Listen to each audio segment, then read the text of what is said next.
Hi friends, welcome to our channel. ఈరోజు మనం 2024లో Tamil language లో హన్సిక నటించినటువంటి ఒక హర్రర్ కామెడీ మూవీ స్టోరీని డిస్కస్ చేద్దాం. అదే Guardian. Now let's start our video.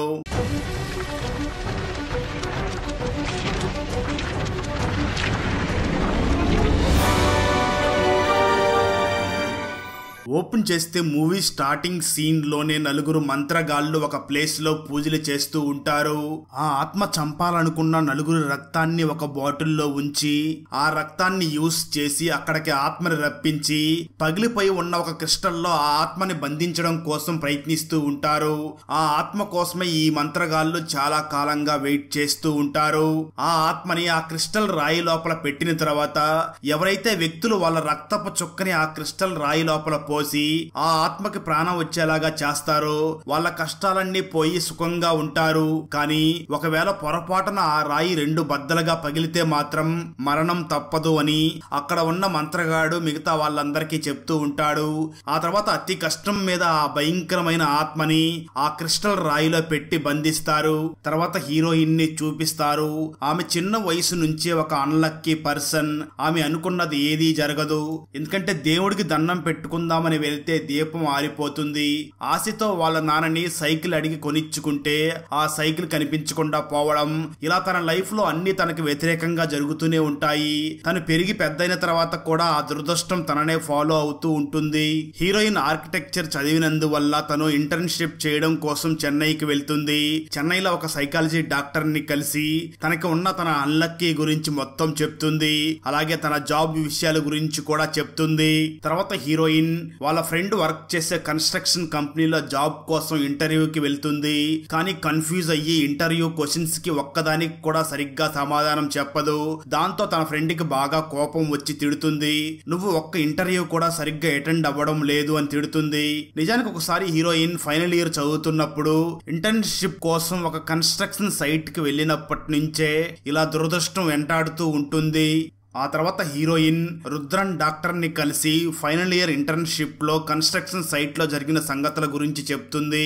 ఒకరోజు హీరోయిన్ తన ఫ్రెండ్ తో కలిసి వెళ్తున్నప్పుడు ఇన్ఛార్జ్ ఇద్దరిద్దరిగా విడిపోయి వేరు వేరు ఇంజనీర్స్ దగ్గరికి పంపిస్తాడు. అలా వెళ్లే దారిలోనే హీరోయిన్ కాలికి ఒక మేక్ గుచ్చుకుంటుంది. ఆ మేక్ కిందే ఆ క్రిస్టల్ రాయి ఉంటుంది. కాలికి గాయం అవడంతో అక్కడి నుంచి రక్తం కారి ఆ రాయి మీద పడుతుంది. దాంతో ఆ ఆత్మ హీరోయిన్ లోకి వస్తుంది. ఆ నొప్పితో హీరోయిన్ సైట్ నుంచి బయటికి వస్తున్నప్పుడు అక్కడ ఐరన్ సువ్వలు కట్ చేస్తూ ఉంటారు. అలా ఒక సువ్వ స్లిప్ అయ్యి హీరోయిన్ మీద పడబోతూ ఉంటుంది. అప్పుడు హీరోయిన్ గాలిలోకి ఎగరడంతో అది తనకి గుచ్చుకోకుండా మిస్ అవుతుంది. హీరోయిన్ లైఫ్ లో మంచి జరిగింది అంటే ఆ ఒక్క విషయం మాత్రమే. ఆ తర్వాత నుంచి హీరోయిన్ లైఫ్ లో మంచి జరుగుతూ ఉంటుంది. కానీ ఏదో తేడాగానే ఉంటుంది. కానీ హీరోయిన్ అనుకున్నవి ఆశపడినవన్నీ కూడా జరుగుతూనే ఉంటాయి. ఆ తర్వాత సడన్ గా హీరోయిన్ ని తనని రిజెక్ట్ చేసిన కంపెనీ వాళ్లే ఏ రీజన్ లేకుండానే జాబ్ లో వచ్చి జాయిన్ అవ్వమని పిలుస్తారు. ఆ మాటలు విన్న హీరోయిన్ అలాగే హీరోయిన్ ఫ్రెండ్ ఇద్దరు కూడా ఆశ్చర్యపోతారు. హీరోయిన్ వర్క్ చేస్తున్న ఆఫీస్ లోనే తంగదురై అనే ఒక వ్యక్తి ఆఫీస్ బాయ్ గా జాయిన్ అయ్యి ఉంటాడు. నిజానికి ఇంతకు ముందు తంగదురై ఒక రౌడీ షీటర్. కానీ తను పెళ్లి చేసుకోవడానికి రౌడీ షీటర్ గా ఉంటే పెళ్లి చేసుకోవడానికి ఎవరూ అమ్మాయిని ఇవ్వడం లేదు అని ఆ ఆఫీస్ లో ఆఫీస్ బాయ్ గా జాయిన్ అయ్యి ఉంటాడు. ఈ తంగదురై బావ గుండు రాజేంద్రన్. వీళ్ళిద్దరూ కలిసి చిన్న చిన్న సెటిల్మెంట్లు చేస్తూ ఉంటారు. వీళ్ళిద్దరు కాంబినేషన్ చాలా ఫన్నీగా ఉంటుంది. మరో పక్క హీరోయిన్ అమ్మ హీరోయిన్ కి కాల్ చేసి జాబ్ వచ్చిన తర్వాత పెళ్లి చేసుకుంటా అని చెప్పావు కదా అంటూ మాటి మాటికి కాల్ చేసి టార్చర్ పెడుతూ ఉంటుంది. హీరోయిన్ వర్క్ చేస్తున్న ఆఫీస్ లో ఒక ప్రాజెక్ట్ మేనేజర్ ఉంటుంది. ఆమెకి హీరోయిన్ కి అస్సలు పడదు. ఆ మేనేజర్ హీరోయిన్ ని పిలిచి ఎండి చెక్ చేసిన తర్వాతే ఈ ప్రాజెక్ట్ అప్రూవల్ అవుతుంది. నువ్వు నీ ఫ్రెండ్ కలిసి ఈ ప్రాజెక్ట్ డిజైన్ ని కంప్లీట్ చెయ్యి అని చెప్తుంది. అప్పుడు హీరోయిన్ చాలా హ్యాపీగా ఫీల్ అయ్యి తన ఫ్రెండ్ ని తీసుకుని కన్స్ట్రక్షన్ సైట్ దగ్గరికి వెళ్తుంది. అక్కడ వర్క్ చేసే ఇంజనీరే ఈ మూవీలో హీరో. హీరోయిన్ హీరోని చూసి చాలా ఇరిటేటింగ్ గా ఫీల్ అవుతుంది. తన ఫ్రెండ్ ను కూడా హీరోతో మాట్లాడకుండా చేస్తుంది. కానీ హీరో అవన్నీ పట్టించుకోకుండా హీరోయిన్ చెప్పిన విధంగానే చేస్తూ ఉంటాడు. అలా ఒకరోజు హీరోయిన్ ఫ్రెండ్ వాళ్ళ మమ్మీకి హెల్త్ బాగోలేదు అని కాల్ వస్తుంది.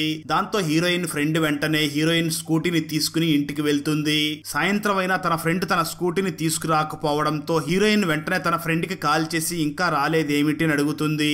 దానికి తన ఫ్రెండ్ వెంటనే హీరోయిన్ తో, మా ఊరు చెన్నైకి చాలా దూరంగా ఉంటుంది, ఈ టైంలో అక్కడి నుంచి ఇక్కడికి కానీ ఇక్కడి నుంచి అక్కడికి కానీ వాలా ర్యాపిడో లాంటి ట్రాన్స్పోర్టేషన్స్ కూడా ఏమీ ఉండవు, అందుకే రేపు ఉదయం నీ స్కూటీని తీసుకుని వచ్చి ఇస్తాను అని చెప్తుంది. దాంతో వేరే దారి లేక హీరోయిన్ హీరో బైక్ మీద ఇంటికి వెళ్తుంది. నిజానికి హీరో మరియు హీరోయిన్ స్కూల్ డేస్ నుంచే ప్రేమించుకుంటూ ఉంటారు, కానీ ఆ తర్వాత బ్రేకప్ అయి ఉంటుంది.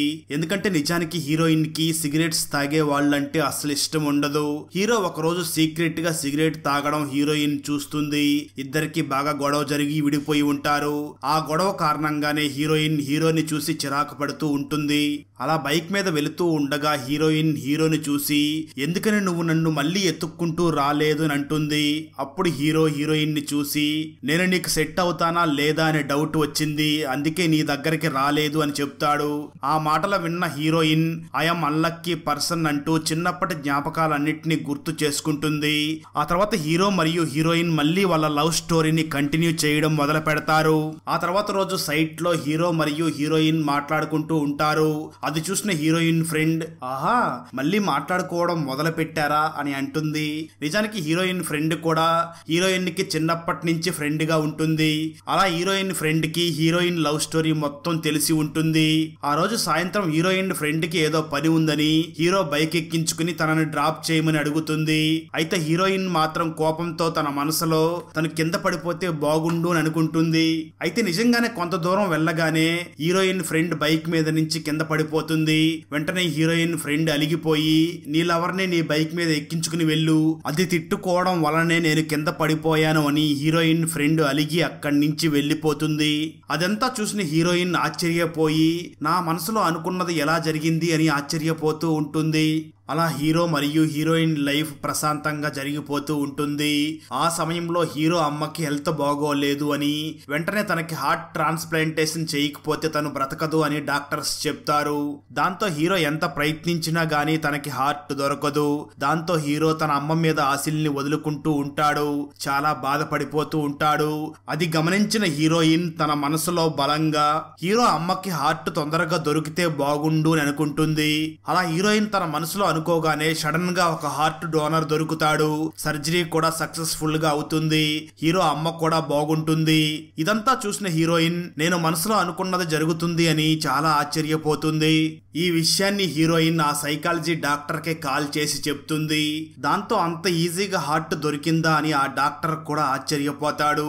2 అవర్స్ లో హార్ట్ ట్రాన్స్ప్లాంటేషన్ జరిగిన న్యూస్ ని న్యూస్ పేపర్లలో చాలా గొప్పగా వేసి ఉంటారు. ఆ న్యూస్ ని హీరోయిన్ డాక్టర్ కూడా చూపిస్తుంది.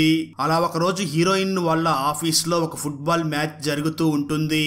హీరోయిన్ ఆ ఫుట్బాల్ మ్యాచ్ ని చాలా ఇంట్రెస్టింగ్ గా చూస్తూ ఉంటుంది. అయితే ఎప్పుడు గెలిచే టీమే మళ్ళీ 3 గోల్స్ తో లీడింగ్ లో ఉంటుంది. అది చూసిన హీరోయిన్ ఎప్పుడు ఒకే టీం గెలిస్తే ఏం బాగుంటుంది, 2 టీంలు ఈక్వల్ గా గోల్స్ చేస్తే చాలా ఇంట్రెస్టింగ్ గా ఉంటుంది అని అనుకుంటూ ఉంటుంది. అలా ఆ గేమ్ గురించి ఆలోచిస్తూ ఆ ఆపోజిట్ టీం 4 గోల్స్ కొట్టి ఈ మ్యాచ్ గెలుస్తుంది అని బయటికి గట్టిగా అంటుంది. అయితే అక్కడే ఉన్న తంగదొరై ఆ మాటలు విని హీరోయిన్ ని చూసి, ఖచ్చితంగా నువ్వు చెప్పిన ఆ ఆపోజిట్ టీం గెలవదు, ఇప్పుడు లీడింగ్ లో ఉన్న ఈ టీమే గెలుస్తుంది అని అంటాడు. అయితే కొంతసేపటికి హీరోయిన్ అనుకున్న విధంగానే ఆ ఆపోజిట్ టీం 4 గోల్స్ కొట్టి ఆ మ్యాచ్ లో గెలుస్తుంది. మళ్ళీ హీరోయిన్ అనుకున్న విధంగానే జరగడంతో హీరోయిన్ వెంటనే ఆ సైకాలజీ డాక్టర్ కి కాల్ చేసి ఈ విషయం మొత్తం చెప్తుంది. దాంతో డాక్టర్ హీరోయిన్ కి కోట్లల్లో ఒకరికి మాత్రమే ఇలాంటి అదృష్టం దొరుకుతుంది, ఆ అదృష్టం నీకు వచ్చింది, ఆ అదృష్టవంతురాలివి నువ్వు అని చెప్తాడు ఆ డాక్టర్. హీరోయిన్ పనిచేస్తున్న ఆఫీస్ లో ఉన్న ప్రాజెక్ట్ మేనేజర్ తన కింద పనిచేసే వాళ్ళలో ఎవరైనా సరే మంచిగా ప్రాజెక్ట్ చేస్తే ఆ ప్రాజెక్ట్ ని తానే చేసినట్లుగా ఎండి ముందు గొప్పలు చెప్పుకుంటూ ఉంటుంది. ఒకసారి ఒక అమ్మాయి చేసిన ప్రాజెక్ట్ ని తనే చేసినట్లుగా ఎండి దగ్గర చెప్పుకుంటుంది ప్రాజెక్ట్ మేనేజర్. దాంతో ఆ అమ్మాయి ప్రాజెక్ట్ మేనేజర్ ని ఈ ప్రాజెక్ట్ చేసింది నేను కదా అని క్వశ్చన్ చేస్తుంది. దాంతో ఆ ప్రాజెక్ట్ మేనేజర్ ఆ అమ్మాయి బ్రతిమలాడుకుంటున్న పాపం ఆ అమ్మాయిని జాబ్ లో నుంచి తీసేస్తుంది. ఆ తర్వాత ఒక రోజు ఆ ప్రాజెక్ట్ మేనేజర్ సేమ్ అలాగే హీరోయిన్ చేసిన ఒక ప్రాజెక్ట్ ని తానే చేసినట్లుగా ఎండి ముందు చెప్తుంది. ఆ ప్రాజెక్ట్ ని ని క్లయింట్ యాక్సెప్ట్ చేసి చాలా మెచ్చుకుంటాడు. దాంతో ఆ కంపెనీ ఎండీకి అన్నైనటువంటి ఆ కంపెనీ ఓనర్ ప్రాజెక్ట్ మేనేజర్ ని పిలిచి ఈ ప్రాజెక్ట్ బాగా చేశావు అని తనని బాగా మెచ్చుకుంటాడు. అది చూసిన హీరోయిన్ ఒకరు చేసిన ప్రాజెక్ట్ ని తానే చేసినట్లుగా చెప్పుకునే వాళ్ళు ఎక్కువ కాలం బ్రతకరు, వాళ్ళు త్వరగానే పోతారు అని అంటుంది. తంగతురై ఆ మాటలు వినేస్తాడు. ఆ తర్వాత రోజు హీరోయిన్ తన ఫ్రెండ్ తో మాట్లాడుతూ ఉంటుంది. ఆ సమయంలో ప్రాజెక్ట్ మేనేజర్ హీరోయిన్ ఫేస్ ని చూస్తూ పైకి వెళ్లి గ్లాసెస్ పగలగొట్టుకుని కిందకు దూకి చనిపోతుంది. తంగతురై ఆ న్యూస్ ని విని వెంటనే హీరోయిన్ దగ్గరికి వచ్చి, మేడం మీరు ఏం చెప్తే అది జరుగుతుంది, మొన్న ఫుట్బాల్ మ్యాచ్ లో కూడా ఆపోజిట్ టీం గెలుస్తుంది అని చెప్పారు, అలాగే వాళ్ళు గెలిచారు, ఇప్పుడు కూడా ఆ ప్రాజెక్ట్ మేనేజర్ త్వరలోనే చచ్చిపోతుంది అన్నారు, సేమ్ అలాగే జరిగింది అని చెప్తాడు. ఆ మాటలు విన్న హీరోయిన్ కూడా నేను అంటున్నదన్నీ జరిగిపోతున్నాయి అని అనుకుంటూ ఉంటుంది. నిజానికి హీరోయిన్ కి జరిగే ప్రతి మంచి వెనక ఒక చెడ్డ కార్యం కూడా జరుగుతూ ఉంటుంది. ఎందుకంటే హీరోయిన్ ఫస్ట్ టైం ఇంటర్వ్యూకి వెళ్ళినప్పుడు తన పక్కనే ఒక టాపర్ అబ్బాయి ఉంటాడు. ఆ అబ్బాయి మార్క్స్ ని చూసి కన్ఫ్యూజ్ అయ్యి ఇంటర్వ్యూలో సరిగ్గా సమాధానం చెప్పలేకపోతుంది. కానీ ఆ అబ్బాయి మార్క్స్ అన్ని కూడా హీరోయిన్ రెజ్యూమ్స్ లో చేంజ్ అయి ఉంటాయి. అందువల్లే హీరోయిన్ ని జాబ్ లోకి తీసుకుని ఉంటారు. హీరో వాళ్ళ అమ్మకి హార్ట్ ట్రాన్స్ప్లాంటేషన్ ఎలా జరిగింది అంటే అదే టైం కి ఒక అబ్బాయికి యాక్సిడెంట్ అయ్యి సేమ్ అదే హాస్పిటల్ కి వస్తాడు. ఆ అబ్బాయికి బ్రెయిన్ డెడ్ అయినందువల్ల ఆ అబ్బాయి హార్ట్ ని హీరో వాళ్ళ అమ్మకి ట్రాన్స్ప్లాంట్ చేస్తారు. హీరోయిన్ ఈ విషయాన్ని మళ్ళీ సైకాలజీ డాక్టర్ కి చెప్తుంది. దాంతో డాక్టర్ హీరోయిన్ ని చూసి, సరే అలాగైతే నీ పక్కనే ఉన్న చిన్న మొక్కని 6 ఫీట్ పెరిగేలాగా చెయ్యి అని అంటాడు. అది విన్న హీరోయిన్ నేను చెప్తే ఖచ్చితంగా జరిగిపోతుంది అని అంటూ ఉంటుంది. సరిగ్గా అదే టైంలో హీరోయిన్ కి సడన్ గా హెడేక్ వస్తుంది. డాక్టర్ వెంటనే ఏమైంది అని అడుగుతాడు. దాంతో హీరోయిన్ సంథింగ్ ఏదో జరగబోతుంది అని అనుకుంటూ ఉంటుంది. అప్పుడే హీరోయిన్ కి ఒక విషయం గుర్తుకు వస్తుంది. ఆఫీస్ లో ఎండీకి అమ్మాయిల పిచ్చి ఎక్కువగా ఉంటుంది. అలా హీరోయిన్ ఫ్రెండ్ ప్రాజెక్ట్ విషయం మీద ఎండీతో మాట్లాడడానికి ఎండీ రూమ్ లోకి వెళ్తుంది. కానీ ఆ ఎండీ హీరోయిన్ ఫ్రెండ్ తో తప్పుగా మాట్లాడతాడు. దాంతో తను ఏడ్చుకుంటూ బయటికి వస్తుంది. ఇంతకు ముందు ప్రాజెక్ట్ మేనేజర్ వర్క్ నుంచి తీసేసిన ఆ అమ్మాయి కూడా ఎండీని మీట్ అవ్వడానికి వచ్చినప్పుడు ఎండీ ఆ అమ్మాయితో కూడా తప్పుగా బిహేవ్ చేసి ఉంటాడు. ఆ తర్వాత హీరోయిన్ తనకు జరిగిన విషయాన్ని హీరోయిన్ కి చెప్పగానే హీరోయిన్ తన ఫ్రెండ్ ని తీసుకుని డైరెక్ట్ గా ఎండీ దగ్గరికి వెళ్లి క్వశ్చన్ చేస్తుంది. దాంతో ఎండీ నువ్వు నన్నేమీ చెయ్యలేవు అని బెదిరిస్తాడు. అప్పుడు హీరోయిన్ కోపంలో నువ్వు చచ్చిపోతావు అని కోపంలో అనేస్తుంది. ఆ విషయం హీరోయిన్ కి గుర్తుకు వచ్చి హెడేక్ వస్తుంది. ఎందుకంటే ఆ ఎండీకి ఏదో జరగబోతుంది అని హీరోయిన్ అనుకుంటూ ఉంటుంది. మరో పక్క తంగతురై వాళ్ళ మామ అయినటువంటి రాజేంద్రన్ అదే గుండు రాజేంద్రన్ తో మాట్లాడుతూ ఉంటాడు. అప్పుడు తంగతురై హీరోయిన్ గురించి తన మామకు చెప్తూ ఆ అమ్మాయి ఏదంటే అది జరిగిపోతుంది, ఆ అమ్మాయిని మన గ్యాంగ్ లో చేర్చుకుందాం, ఆ అమ్మాయి మన గ్యాంగ్ లో ఉంటే ఎటువంటి కత్తులు కటార్లు అవసరం లేదు అని చెప్తూ ఉంటాడు. అదే సమయంలో హీరోయిన్ తంగతురైకి కాల్ చేసి ఇప్పుడు ఎండీ ఎక్కడ ఉంటాడో అని అడుగుతుంది. దాంతో తంగతురై వెంటనే హీరోయిన్ తో డిఎంఆర్ లో ఉన్న సైట్ కన్స్ట్రక్షన్ దగ్గరికి వెళ్తే కనిపిస్తాడు అని చెప్పి వెంటనే రాజేంద్రాన్ని చూసి నేను చెప్తే నువ్వు నమ్మలేదు కదా, ఆ అమ్మాయి అంటే జరుగుతుంది అంటే నువ్వు నమ్మడం లేదు కదా, నువ్వు నాతో పాటు రా నీకు నేను చూపిస్తాను అని అంటాడు. ఎందుకంటే తంగతురైకి ఎండీ హీరోయిన్ ని అలాగే హీరోయిన్ ఫ్రెండ్ తో తప్పుగా బిహేవ్ చేసిన విషయం తంగతురైకి తెలుసు. అలాగే హీరోయిన్ కోపంలో ఎండీని నువ్వు తొందరగా చచ్చిపోతావు అన్న మాటలు కూడా తనకు తెలుసు. అందుకే తంగతురై తన మామకు చూపించడం కోసం తనతో పాటు రమ్మంటాడు. మరో పక్క డాక్టర్ కి విషయం అర్థమయ్యి ఎండీ అన్న అదే హీరోయిన్ పనిచేస్తున్న ఆ కంపెనీ ఓనర్ కి ఫోన్ చేసి నీ తమ్ముడు ఎక్కడ ఉన్నాడో అర్జెంట్ గా కనుక్కో, హీరోయిన్ ఎండీని చంపడానికి వస్తుంది అని ఆ ఓనర్ కి చెప్తాడు. దాంతో ఆ కంపెనీ ఓనర్ వెంటనే ఎండీకి కాల్ చేసి విషయం మొత్తం చెప్తాడు. అయితే ఎండీ మాత్రం నేను చూసుకుంటాలే అని అంటాడు. మరో పక్క ఆ ప్రాజెక్ట్ మేనేజర్ ఒక అమ్మాయిని వర్క్ లో నుంచి తీసేశాడు కదా, వాళ్ళ తమ్ముడు కొంతమంది రౌడీల్ని తీసుకుని వచ్చి ఎండీ కోసం వెయిట్ చేస్తూ ఉంటాడు. వాళ్ళ వెనకాలే తంగదురై అలాగే గుండు రాజేంద్రన్ కూడా అక్కడికి వచ్చి అక్కడ ఉన్న రౌడీ గ్యాంగ్స్ ని చూసి ఇక్కడ చావు కన్ఫర్మ్ అనుకుంటూ ఉంటారు. సరిగ్గా అదే సమయంలో ఎండీ ఆఫీస్ దగ్గరకు వచ్చి కారు పార్క్ చేస్తాడు. అప్పుడే రౌడీలు అతన్ని చంపడానికి పరిగెత్తుకుని వస్తూ ఉంటారు. సడన్ గా హీరోయిన్ అక్కడికి వచ్చి ఎండీని వాళ్ళ నుంచి కాపాడుతుంది. అప్పుడు ఎండీ హీరోయిన్ ని చూసి నీ ఫ్రెండ్ కి నేను సారీ చెప్పడానికి వచ్చాను అని అంటూ ఉంటాడు. సరిగ్గా అదే సమయంలో ఒక షార్ప్ ఆబ్జెక్ట్ ఎండీ గొంతులో గుచ్చుకుని ఎండీ చనిపోతాడు. అయితే ఎండి వాళ్ళ అన్న, అదే ఆ కంపెనీ ఓనర్ మాత్రం హీరోయిన్ కావాలని ఎండిని చంపేసింది అని అనుకుంటూ ఉంటాడు. మరో పక్క తంగదొరై మరియు వాళ్ళ మామ మాత్రం ఎలాగైనా హీరోయిన్ ని తమ గ్యాంగ్ లో చేర్చుకోవాలి అని అగ్రిమెంట్ లో సంతకం చేయించుకోవాలి అనుకుంటూ ఉంటారు. ఆ తర్వాత హీరోయిన్ అనుకున్నవన్నీ జరుగుతున్నాయి అని కోపంలో ఇంటికి వచ్చి ఇంట్లోని సామాన్లన్నిటినీ పగలగొడుతూ ఉంటుంది.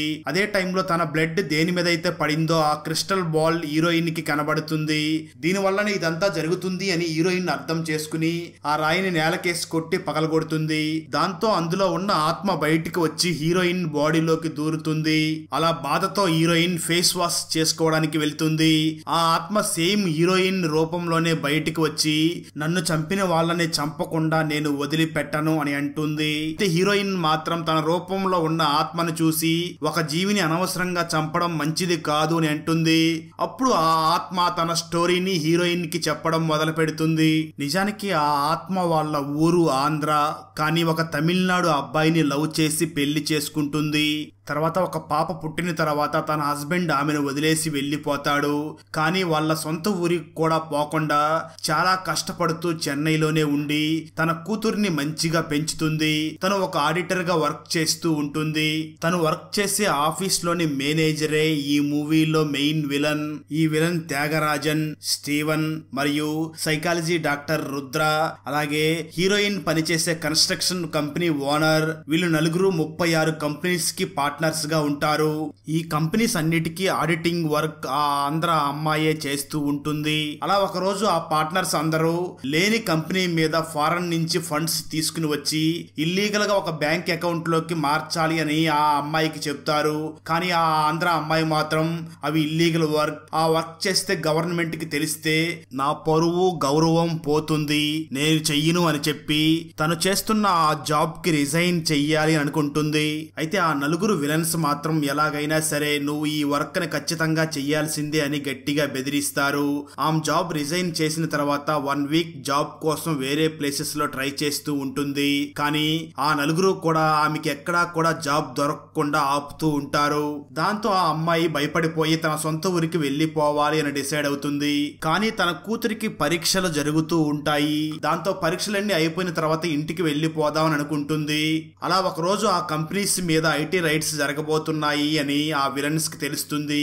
దాంతో వాళ్ళు ఇక్కడ పనిచేసిన ఆ ఆంధ్ర అమ్మాయికి మన కంపెనీ గురించి ఆధారాలన్నీ తెలుసు, తను నిజాలు బయటికి చెప్పేస్తుందేమో అని, నిజాలు ఏవి బయటికి రాకుండా ఉండాలి అంటే ఆ అమ్మాయిని చంపాలి అని డిసైడ్ అవుతారు. అదే రోజు ఆ అమ్మాయి వాళ్ళ పాప బర్త్డే ఉంటుంది. దాంతో ఆ అమ్మాయి వాళ్ళ పాపని తన ఫ్రెండ్ వాళ్ళ ఇంటి దగ్గర వదిలిపెట్టి వచ్చి ఇంట్లో కేక్ ని ప్రిపేర్ చేసి తన కూతురు దగ్గరకి తీసుకుని వెళ్ళాలి అని ఇంటికి వచ్చి కేక్ ని ప్రిపేర్ చేస్తూ ఉంటుంది. సరిగ్గా అదే సమయంలో ఆ నలుగురు ఆమె దగ్గరకు వచ్చి ఆమెను చంపడానికి ప్రయత్నిస్తారు. అప్పుడు ఆ అమ్మాయి ఆ నలుగురిని చూసి ప్లీజ్ నన్నేమీ చెయ్యొద్దు, నేను మీ గురించి ఎటువంటి నిజాలు బయట చెప్పను, మీరు నన్ను వదిలేస్తే ఇక్కడ మీ కళ్ళ ముందు కూడా ఉండను అని అంటుంది. సరిగ్గా అదే సమయంలో ఆమె కూతురు కాల్ చేసి మమ్మీ ఎక్కడ ఉన్నావు, ఇంకా ఎప్పుడు వస్తావు అని అడుగుతుంది. దాంతో ఆ అమ్మాయి కేక్ ప్రిపరేషన్ అయిపోయింది, నేను ఇప్పుడే ఆ కేక్ ని తీసుకుని వస్తున్నాను అని చెప్తుంది. ఆ తర్వాత ఆ విలన్స్ ఆ అమ్మాయి ఎంత బ్రతిమలాడినా కూడా వినకుండా కఠినంగా ఆ అమ్మాయిని చంపేస్తారు. అలా ఆ అమ్మాయి కూతురు అనాథ అవుతుంది. అప్పటి నుంచి ఆ ఆత్మ వీళ్ళ కోసం తిరుగుతూ ఉంటుంది. అప్పుడు ఆ విలన్స్ నలుగురు మాంత్రికుల్ని తీసుకుని వచ్చి ఆ ఆత్మని బంధించి ఉంటారు. ఈ సీన్ నే మనకు మూవీ స్టార్టింగ్ లో చూపించడం జరుగుతుంది. ఆ రోజు ఆ 4 బాటిల్స్ లో ఉన్న రక్తం ఈ విలన్స్ దే. ఆ నలుగురు మాంత్రికులు కూడా ఆ ఆత్మని బంధించి ఎక్కడైతే ఆ అమ్మాయి చనిపోయిందో అదే ప్లేస్ లో దాచిపెట్టి ఉంటారు. స్టోరీ ప్రెజెంట్ కి వస్తుంది. అప్పుడు హీరోయిన్ రూపంలో ఉన్న ఆ ఆత్మ హీరోయిన్ ని చూసి ఆ నలుగురిని చంపడానికి హెల్ప్ చెయ్యి అని అడుగుతుంది. ఎండి బ్రదర్ అయినటువంటి స్టీఫెన్ తన తమ్ముణ్ణి చంపింది హీరోయిన్ అని, హీరోయిన్ ని చంపడం కోసం తన మనుషుల్ని పంపించి హీరోయిన్ ని చంపడం కోసం తన మనుషుల్ని పంపిస్తాడు. అదే టైం కి హీరోయిన్ గుళ్ళో పూజలు చేస్తూ ఉంటుంది. స్టీఫెన్ మనుషులు హీరోయిన్ ని చుట్టుముడతారు. ఆ ఆత్మ అదే టైం కి స్టీఫెన్ నిద్రపోతూ ఉండగా అతని దగ్గరికి వెళ్లి అతన్ని బాగా హింసిస్తూ ఉంటుంది. సరిగ్గా అదే సమయంలో స్టీఫెన్ కి డాక్టర్ కాల్ చేసి నువ్వు ఆ హీరోయిన్ ని ఏమీ చెయ్యవద్దు, ఆమెలో ఏదో తెలియని శక్తి ఉంది, ఎందుకంటే చిన్న మొక్కని 6 అడుగుల మొక్కను చేయమని చెప్పగానే వెంటనే ఆ చిన్న మొక్కని 6 అడుగుల మొక్కలాగా మార్చేసింది అని ఆ డాక్టర్ స్టీఫెన్ కి చెప్తాడు. మరో పక్క తంగదొరై మరియు వాళ్ళ మామకి ఒక మర్డర్ చేయమని ఆర్డర్ వస్తుంది. దాంతో వాళ్ళు ఎలాగైనా హీరోయిన్ చేత చేయించాలి అని ప్లాన్ చేసుకుంటూ ఉంటారు. అదే సమయంలో ఆ ఆత్మ కూతురు ఒక ఆశ్రమంలో ఉండడం చూపిస్తారు. ఆ ఆశ్రమంలో కూడా ఒక సైకో ఉంటాడు. అక్కడ ఉన్న చిన్న పిల్లలతో చాలా తప్పుగా బిహేవ్ చేస్తూ ఉంటాడు. అప్పుడు ఆ ఆత్మ ఆశ్రమం దగ్గరికి వెళ్లి తన కూతురుతో తప్పుగా ప్రవర్తించడానికి ట్రై చేసిన ఆ సైకోని చాలా ఘోరంగా చంపేస్తుంది. ఆ ఆశ్రమంలో తన కూతురు చాలా కష్టాలు పడడం చూస్తుంది ఆ ఆత్మ. ఆ తర్వాత ఆ ఆత్మ హాస్పిటల్ కి వెళ్లి ఆ డాక్టర్ ని కూడా చంపేస్తుంది. హీరోయిన్ ని ఫాలో అవుతూ వచ్చిన తంగదొరై మరియు వాళ్ళ మామ డాక్టర్ చనిపోవడం చూసి అక్కడి నుంచి పరిగెట్టి పారిపోతారు. ఈ విషయం అంతా మెయిన్ విలన్ కి తెలుస్తుంది. అప్పుడు సీసీటీవీ ఫుటేజ్ చెక్ చేస్తున్నప్పుడు తంగదొరై మరియు వాళ్ళ మామ పరిగెత్తడం కనిపిస్తుంది. వీళ్ళిద్దరే డాక్టర్ ని చంపేశారు అనుకుని ఆ మెయిన్ విలన్ ఆ ఇద్దరిని తీసుకురమ్మని చెప్తాడు. ఆ తర్వాత హీరోయిన్ ఆ చిన్న అమ్మాయిని దత్తత తీసుకోవాలి అనుకుని ఆ ఆశ్రమం దగ్గరికి వెళ్లి ఆ పాపకు నచ్చినవన్నీ కొనిచ్చి వస్తుంది. అప్పుడే హీరోయిన్ వాళ్ళ అమ్మకి హీరోని లవ్ చేస్తుంది అని తెలుసుకుని హీరో పేరెంట్స్ తో మాట్లాడి పెళ్లి పనుల్ని స్టార్ట్ చేస్తుంది. ఆ తర్వాత తంగదొరై హీరోయిన్ కి కాల్ చేసి ఒకసారి నన్ను కలువు, నీతో మాట్లాడాలి అని చెప్తాడు. దాంతో హీరోయిన్ వెళ్లి తంగదొరైతో మాట్లాడుతూ ఉంటుంది.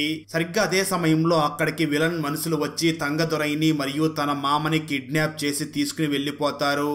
అప్పుడు తంగదొరై వాళ్ళని చూసి మీరెందుకు ఆ అమ్మాయిని కిడ్నాప్ చేయలేదు, మమ్మల్ని ఎందుకు కిడ్నాప్ చేశారు అని అడుగుతాడు. అంటే ట్విస్ట్ ఏమిటి అంటే నిజానికి అక్కడికి వచ్చింది హీరోయిన్ కాదు, హీరోయిన్ రూపంలో ఉన్న ఆ ఆత్మ కేవలం తంగదొరై మరియు వాళ్ళ మామకి మాత్రమే కనిపిస్తుంది. అక్కడికి వచ్చిన విలన్ మనుషులకి మాత్రం అక్కడ ఎవ్వరూ కనిపించి ఉండరు. ఆ తర్వాత త్యాగరాజన్ తన ఫ్యామిలీతో కలిసి ఒక హోటల్ కి వస్తాడు. అదే హోటల్లో తంగదొరై మరియు వాళ్ళ మామ కూడా ఉంటారు. ఆ హోటల్ లోపలే హీరోయిన్, హీరో అలాగే ఆ చిన్న పాప కలిసి భోజనం చేస్తూ ఉంటారు. త్యాగరాజన్ హీరోయిన్ ని గమనించి వెంటనే తంగదొరైని చూసి లోపల హీరోయిన్ ఉంది అని రహస్యంగా చెప్పగానే త్యాగరాజన్ భార్య వెంటనే కోప్పడి నేనుండగానే వేరే అమ్మాయి గురించి మాట్లాడుతున్నావా అని తిడుతుంది. కానీ త్యాగరాజన్ తనకేమీ సమాధానం చెప్పకుండా తన భార్యతో వెళ్లిపోతాడు. కానీ హీరోయిన్ లో ఉన్న ఆ ఆత్మ త్యాగరాజన్ ని చూసి చాలా కోప్పడుతుంది.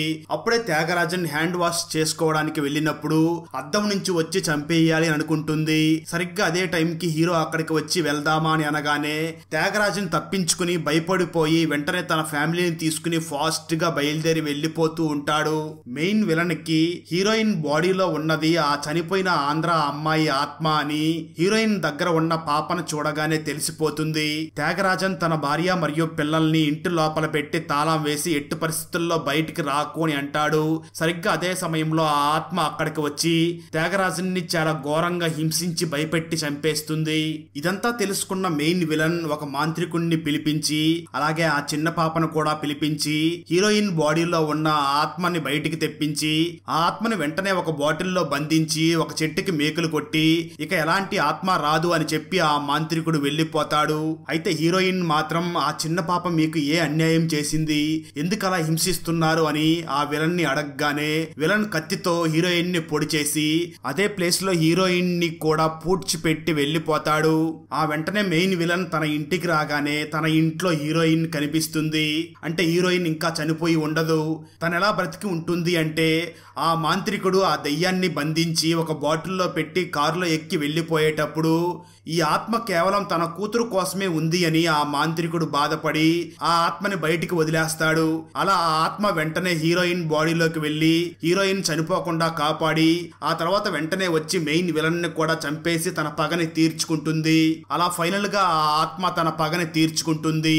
హీరో మరియు హీరోయిన్ కూడా పెళ్లి చేసుకుని ఆ చిన్న పాపని పాపని దత్తత తీసుకుంటారు. అక్కడతో ఈ మూవీ అయిపోతుంది. అన్నట్లు మీరు క్లూ అనే హాలీవుడ్ మూవీని చూసారా? IMDbలో 7.3 రేటింగ్ తో ఉన్న ఈ మూవీ అల్టిమేట్ గా ఉంటుంది. ఒక మూవీకి ఒక క్లైమాక్స్ ఉంటుంది, కానీ ఒక మూవీకి 3 క్లైమాక్స్లు ఎప్పుడైనా చూసారా? చూడకపోతే ఇప్పుడే చూసేయండి. ఆ వీడియో లింక్ ని ఈ వీడియో డిస్క్రిప్షన్ లో మరియు కామెంట్స్ లో ఇస్తాను. ఫ్రెండ్స్, వీడియో నచ్చినట్లయితే లైక్ చేసి ఒక చిన్న కామెంట్ చేస్తే మాకు నెక్స్ట్ వీడియో చేయడానికి ఎంకరేజింగ్ గా ఉంటుంది. అలాగే ఛానల్ ని సబ్స్క్రైబ్ చేసి పక్కనే ఉన్న బెల్ ఐకాన్ ని క్లిక్ చేసి సపోర్ట్ చేయండి. Thanks for watching. జై హింద్.